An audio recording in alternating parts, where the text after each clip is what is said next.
महीना बाद आवेंगे, अब तो बस है गई बस। क्यों? शरीर। लेकिन परिक्रमा पूरी होते ही एक अद्भुत सुख का अनुभव होता है। वो सुख शरीर को नहीं होता, शरीर तो पीड़ा में है, वो आत्मा को होता है। वही परम धर्म है, वो परम धर्म कहलाता है। चलो, ये तो मैंने कहीं दूसरी बात बताई, एक प्रैक्टिकल बात बताता हूं। कथा में आना ये धर्म नहीं है। शरीर की अगर मानोगे तो शरीर क्या बोलेगा? अरे YouTube पे आ रही है लाइव, चल के जाओ, फिर वहां पर रजिस्ट्रेशन करवाओ, फिर पास मिलेगा, फिर उसके बाद बैठो। अच्छे ब्यास जी हैं, 2 बजे बुला लेते हैं, उसमें हम 5 बजे आते हैं, वहां बैठे रहो चुपचाप। कभी भजन चल रहे हैं, कभी कुछ चल रहा है, कभी बैठे रहो। कभी कोई कहीं से उठ रहा है, कभी कोई कहीं से प्यास लगे तो फिर बाहर जाओ, फिर अंदर आने के लिए मगजमारी करो, हे भाई मेरी जगह पे तू कैसे बैठा। इतनी हड़कम। शरीर कहता जान दे सबको, यहीं बैठे रहो। ये रजिस्ट्रेशन पता है क्यों हो रहे हैं? जो वास्तव में शरीर धर्म में रहते होंगे वो आएंगे ही नहीं। मैं सोचेंगे कहा करना वहां जाके, यहीं घर पे ही सुन लेंगे, YouTube पे आ ही रही है कथा। लेकिन जिनके हृदय का परम धर्म बोलता है वो रह नहीं पाते। कहते भाई रजिस्ट्रेशन करवाना पड़ेगा, पास लेनी पड़ेगी, मगजमारी करनी पड़ेगी, 1 बजे जाके बैठना पड़ेगा, तभी आगे जगह मिलेगी। बैठेंगे लेकिन जाएंगे। 1 बजे से लेकर 6 बजे तक प्रतीक्षा करेंगे, 6:30 तक प्रतीक्षा करेंगे, 7:30 तक प्रतीक्षा करेंगे। किसके लिए? कि व्यासपीठ पर व्यास जी बैठ करके जब अपने शब्द सुनाने प्रारंभ करेंगे, क्या मिल रहा है आपको? कुछ भी तो नहीं। कोई कचौड़ी तो फेंकना रहो ऊपर से, रसगुल्ला तो लुटाना रहो। काय को बैठे हो इतने आराम से, इतने ध्यान से, इतने धैर्य पूर्वक, इतने आनंद में? जब मैं यहाँ प्रवेश करा मुझे जो डर लग रही थी, मैं 2-4 तो यूं गुर्रामेंगे। बढ़िया आए व्यास जी, इतनी देर लगा दी। हम पायलट से कहे मैंने जल्दी उड़ाए दो यार। वो महाराज जी जितनी स्पीड है उतनी तो चलूंगा मैं। लेकिन जब यहां आए तो सबके मुख पे ऐसी प्रसन्नता, धैर्य था। उससे पहले भले ही नहीं रही होगी, लेकिन आने के बाद तो आई। ये क्या है? किसके लिए? देह तो इतनी किसी की नहीं सुनता। मान लीजिए कि किसी एक्टर का कार्यक्रम होता, वो 5 घंटा लेट आता, लोग बाग पुतले जला देते बाहर जाके। हमने इसलिए बुलाया था कोटा। लेकिन आप सब लोग धैर्य पूर्वक बैठे, आनंद से बैठे, और सबके मुखमंडल देखो कितने प्रसन्न हैं। कईयों के बहुत जरूरी काम होंगे, कई झूठ बोल के आए होंगे, कई ऑटो में लटक के आए होंगे, कोई किसी से लिफ्ट लेके आया होगा। कैसे कैसे आए आप सब लोग? सबकी अपनी अपनी जिम्मेवारियां हैं, सबका अपना घर है, सबका अपना व्यापार है, पर सब छोड़ करके किसके लिए आए? देह के लिए तो नहीं आए, आत्मा के लिए। यही परम धर्म है। यहां पर आप देह चिंतन नहीं कर रहे हो, यहां पर आप आत्मचिंतन कर रहे हो। यहां पर बस वो शब्द जो यहां प्रकट हो रहे हैं, वो कीर्तन जो यहां प्रकट हो रहा है, वो लीलाएं कथाएं जो यहां प्रकट हो रही हैं, वो देह को सुख नहीं दे रही हैं, वो चित्त को सुख दे रही हैं, वो आत्मा को सुख दे रही हैं। यही परम धर्म है। और भागवत जी का यही उद्देश्य है कि सुनने वाला व्यक्ति एक स्थिति में आकर के देह के अभिमान का त्याग करके अपने आत्मचिंतन का विचार करे और आत्मचिंतन की क्रियाओं में लग जाए, फिर वही करे जिससे आत्मा को सुख मिले। यही भागवत का मूल विषय है। मीराबाई कहती हैं, मैं तो गोविंद रा गुण गासूं, राणा जी रूठे तो मने काय करसे। अरे आप कहती हैं कि राणा रूठता है, राजा रूठता है, आपका देवर आपके ऊपर विष पहुंचाता है, कभी शेर को पीछे छोड़ देता है, कभी आपको मरवाने के षड्यंत्र करता है। अरे इससे अच्छा तो नाम गाना छोड़ दो। अरे नाम गाना छोड़ दूं? एक व्यक्ति रूठेगा, एक व्यक्ति नाराज होगा, इसके लिए मैं नाम छोड़ दूंगी? चरणामृत रा नैम हमारा, चरणामृत रा मैं तो नित उठ दर्शन पासूं, मैं तो नित उठ दर्शन पासूं। ओ राम नाम रा जहाज चला स्या राम नाम जहाज चला मैं तो भव सागर तर जासू मैं तो भव सागर तर जा। ये राणा कौन है जिसके लिए मीराबाई कह रही है शरीर? अरे ये रोएगा, इसको दर्द होगा, ये चिल्लाएगा, ये भूख के मारे व्याकुल होगा, इसके लिए मैं कथा सुनना बंद कर दूं? इसके लिए मैं गिरिराज जी जाना बंद कर दूं? इसके लिए मैं सत्संग करना बंद कर दूं? अरे ये चाहे रोए, चाहे बिलके, चाहे इसका जो हो, मैं तो गोविंद ना गुण गासूं। राणा जी रूठे तो मने काय करसी, मैं तो गोविंद ना गुण गासूं। राणा जी रूठे तो मने काय करसी। इसे कहते हैं परम धर्म, जहां देह की चिंता नहीं करते आप, शरीर की चिंता नहीं करते, अपने आत्मा का चिंतन और उस आत्मा के कल्याण का चिंतन आपको व्याकुल करता है। चाहे वो संतों के दर्शन से हो, रसिकों की वाणी से हो, कीर्तन से हो, कथा से हो, परिक्रमा से हो, किसी भी स्थिति से हो। क्षमा कीजिएगा, अगर नाथ द्वारा जाने के पीछे उद्देश्य ये है कि कल मेरा एग्जाम है या 1 महीना बाद एग्जाम है, श्रीनाथ जी को प्रणाम कर आऊं, पास हो जाऊं, तो यहां पर भी आप देह सुख के लिए गए हो, आत्मा का नहीं है। वहां पर आप किसी संत के पास आशीर्वाद लेने जाते हैं कि सब जीवन में मंगलमय हो जाए, ब्याह हमारा अच्छा हो, बालक हमारे पढ़े लिखे बढ़िया हो जाए, यहां पर भी देह सुख है, यह भी आत्म कल्याण नहीं है। वृंदावन हो, जगन्नाथपुरी हो, नाथद्वार हो, कहीं भी आप जाते हैं और वहां पर सूक्ष्म एक ये भाव आ जाता है आपके चित्त में कि मेरा ये काम बन जाए या ये हो जाए या ये हो जाए, वो सब देह सुख में आ जाता है, वो फिर आत्म कल्याण नहीं है। कोई आपसे पूछे श्रीनाथ जी क्यों जा रहे हो, बोले पता नहीं, बस मन कर रहा है देखने का, ये आत्म कल्याण है। बस श्रीनाथ जी को देखना है, अपने चित्त में विराजमान करना है, एक झलक उनकी दिख जाए बस, मैं उन्हें ना दिखूं वो मुझे दिख जाए बस। किस लिए? अपने चित्त को शांति देने के लिए, चित्त को सुख देने के लिए। वही परम धर्म है और भागवत जी का वही विषय है। आज सुबह जब मैं जा रहा था तो भक्तमाल जी पढ़ता हुआ जा रहा था, एक इतने सुंदर राजा की मैंने कथा पढ़ी उसमें। बंधु नित्य एक नियम बना लीजिए, जैसे कई आजकल के युवा नॉवेल्स पढ़ते हैं, बुक्स पढ़ते हैं, इंस्टाग्राम चलाते हैं, फेसबुक चलाते हैं, एक सदग्रंथ पास में रखा करो, उसमें से भले एक पेज पढ़ो जरूर, इतना सुख मिलेगा आपको, ऐसी ऊर्जा मिलेगी आपको और इतना कुछ नया मिलता है कि बस आनंद आ जाता है। तो एक राजा की कथा पढ़ रहा था, जगन्नाथपुरी के एक राजा थे। कहते हैं कि नित्य जगन्नाथ महाप्रभु का महाप्रसाद उनके यहां आता था। ध्यान से सुनना, महाप्रसाद आता था और राजा जगन्नाथ जी से इतना प्रेम करते थे कि प्रेम से महाप्रसाद आते ही पहले दंडवत प्रणाम करते थे प्रसाद को और फिर उसको स्वीकार करते थे। बंधुओं, एक आपको हम नियम बता दें, चाहे एकादशी हो, चाहे आपका कोई भी व्रत हो, किसी भी तीर्थ का यदि प्रसाद घर आता है तो प्रसाद के प्रति नियम कैसा होना चाहिए? मान लीजिए कि कोई प्रसाद लेके आया, कहीं का भी प्रसाद लेकर के जैसे ही आवे, सबसे पहले तो प्रसाद को प्रणाम करो और प्रणाम करके तुरंत, चाहे आपके लाख करोड़ काम चल रहे हैं, सबसे पहले प्रसाद का डिब्बा खोल करके थोड़ा ही सही ले करके अपने मुख में डाल लीजिए। चाहे एकादशी है, चाहे कुछ है, उसके प्रति अन्न बुद्धि मत रखो, उसको पाओ तुरंत। शास्त्रों में कहते हैं, आपने कहा अच्छा प्रसाद रख दीजिए, थोड़ी देर में पाऊंगा, अगले क्षण प्राण निकल गए तो नहीं पा पाओगे, अगले क्षण का भरोसा है। जैसे ही प्रसाद दिखे तो दौड़ करके जाना चाहिए, बोले पहले पवा दो, कहीं मेरे प्राण निकल रहे हो, उससे पहले जगन्नाथ जी मेरे भीतर चले जाएं। प्रसाद का मतलब जिस तीर्थ का प्रसाद आया वो तीर्थ के ठाकुर जी ही आए हैं प्रसाद में बैठ के, उनको तुरंत स्वीकार करना चाहिए।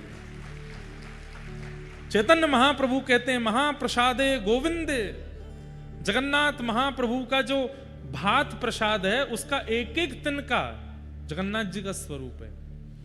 तो राजा का नित्य नियम था, जैसे प्रसाद आता तो प्रणाम करते, उसको पाते और फिर अपने क्रिया में लगते।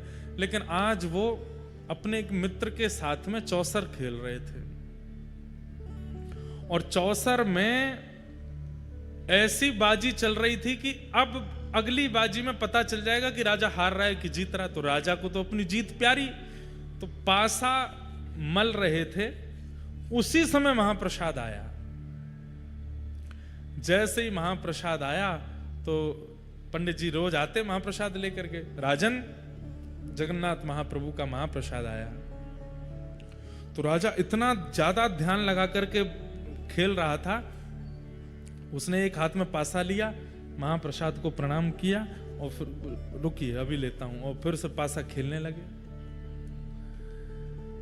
तो पुजारी जी को नित्य का नियम तो पता था राजा का, लेकिन आज का जो व्यवहार था ये पुजारी जी को अच्छा नहीं लगा। बोले बताओ पासा इतना जरूरी है, वो चौसर इतना जरूरी है कि महाप्रसाद को कह दिया रख दो, पाएंगे? थोड़ी देर तो पुजारी जी वहां खड़े रहे, लेकिन राजा हंस हंस करके खेल रहा था, इतना मगन था उसमें। पुजारी जी प्रसाद वापस ले गए अपने साथ। जब खेल पूरा हुआ, राजा जीत गया, हंसा, उठ करके अपने मित्र को हृदय से लगा, आज तो बड़ा आनंद आया खेल में, बड़ा बढ़िया। थोड़ी देर बातचीत हुई, मित्र जब चले गए तो राजा ने तुरंत पूछा, वो महाप्रसाद आया था कहाँ है? तो सैनिकों ने बताया, पंडित जी खड़े रहे थोड़ी देर, पता नहीं, फिर ले गए अपने साथ। राजा दौड़ करके गए पंडित जी के पास, बोले आज आप महाप्रसाद वापस क्यों ले आए? तो पंडित जी की आंखें लाल पड़ी थी, बोले कि राजन ये महाप्रसाद कोई अन्न नहीं है, कोई दाल भात नहीं है, कोई सामग्री नहीं है, साक्षात जगन्नाथ जी हैं। और जगन्नाथ जी किसी के द्वार पर आते हैं और जिसके द्वार पर गए हैं वो दूसरे कार्य में व्यस्त है। जगन्नाथ जी किसी के यहाँ ऐसे खड़े होकर के प्रतीक्षा नहीं करेंगे, इसलिए मैं उनको वापस ले आया। तुमने अपराध किया। तो राजा को इतना आत्मग्लानि हुई, अपराध बोध हुआ कि मैंने ऐसा क्यों किया। तो राजा ने, अब 2-3 दिन हो गए, प्रसाद पावे नहीं, सोवे नहीं, उसको आत्मग्लानि हो रही है। ब्राह्मणों की कुछ टोली अपने यहां बुलाई और आज सुबह ही मैंने ये कथा पढ़ी, इसलिए सुना रहा हूं। तो सब ब्राह्मणों से पूछे, अगर कोई व्यक्ति द्वार पर खड़े ठाकुर जी का अपमान कर दे, अपना नाम नहीं लिया, ये राजा का विवेक देखो, अपना नाम बोलूंगा तो ये लोग अच्छा बात बताएंगे। जैसे कोई व्यक्ति कह दे मेरे से भैया ये अपराध हो गया, तो सामने वाला ये तो कहेगा कोई बात नहीं भैया, सब हो जाता है, ठीक है, सब गंगा जी स्नान कर लो, हो गया सब ठीक, ये प्रायश्चित करा लो, संतों को भोजन करा दो, ब्राह्मण भोजन करा दो। तो राजा बोला, अगर मैं कहूंगा कि मैंने अपराध किया तो ये सारे मेरे को कोई ना कोई युक्ति बताएंगे, अपने लिए ना पूछ करके किसी अन्य के लिए पूछता हूं। तो राजा ने कहा, अगर किसी के द्वार पर भगवान आए हों और जिसके द्वार पर आए वो व्यक्ति ठाकुर जी का अपराध कर दे, अपमान कर दे, तो उसका दंड क्या होना चाहिए? हमें उसको क्या दंड देना चाहिए, ये बता दीजिए। तो पंडित जी बोले, अगर कोई भगवान का अपराध करता है तो राजा को उसका त्याग कर देना चाहिए, चाहे वो प्रजा में से हो, चाहे परिवार में से हो, कोई भी हो। ठाकुर जी का अपराध करने वाले को राजा को एक ही दंड देना चाहिए, क्या? उसका त्याग करो। राजा बोले, ठीक है, अब आप जा सकते हैं। अब राजा मन में क्या विचार कर रहे हैं, मैंने इस हाथ से अपराध किया, अब मैं इस हाथ का त्याग करूंगा, इसको कटवाऊंगा मैं। कैसे कटवाऊं? स्वयं तो काट नहीं पाऊंगा, अपने हाथ को कैसे काटूंगा? किसी और से कहूंगा तो कोई काटेगा नहीं। तो राजा ने क्या युक्ति बनाई, मतलब देखिए कैसी भगवत परायणता है राजा के चित्त में। 2-3 दिन से जानबूझ करके अपना चेहरा ऐसे बनाया कि बहुत चिंता में है। मंत्री जी ने 3 दिन बाद बड़े संकोच में पूछा, राजन आप बहुत चिंतित दिखते हैं, क्या बात है? तो राजा ने कहा, मंत्री जी मैं तुम्हें बता रहा हूं, तुम किसी को मत बताना। बोले, हाँ बताओ। रात में एक प्रेत मेरे कक्ष में आता है और उसका रूप स्वरूप नहीं दिखता, तो वो हल्ला करता है और खिड़की में से केवल अपना हाथ मुझे दिखाता है और उसको देख करके मैं बहुत चिंतित होता हूं, भयभीत होता हूं, सामने आता नहीं है। उसकी मुझे बड़ी चिंता हो रही है, वो क्या करना चाह रहा है मैं समझ नहीं पा रहा।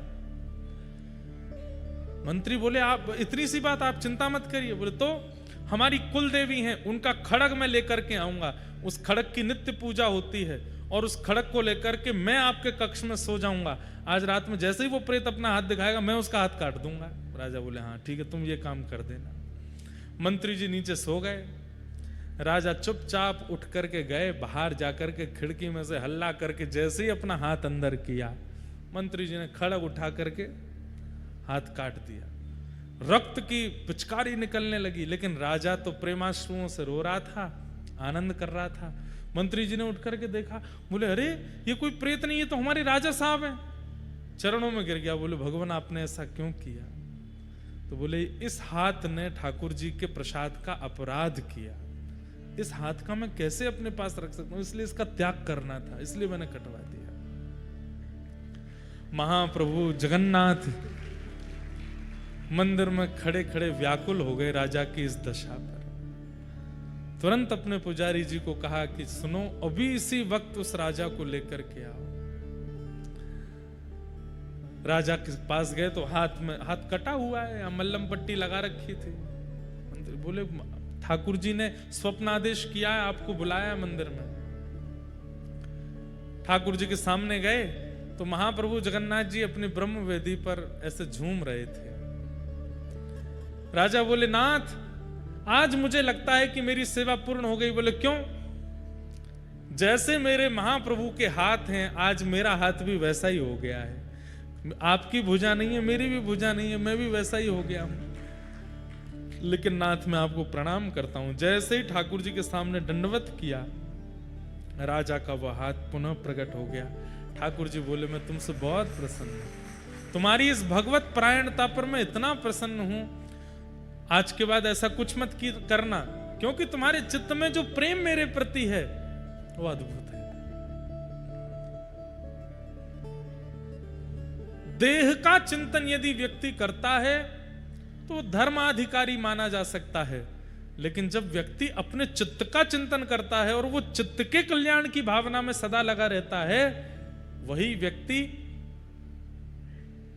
परम धर्माधिकारी माना जाता है। और श्रीमद् भागवत यही करती है कि धर्म से उठा करके अब परम धर्म की ओर ले जाती है। ये भागवत का विषय है।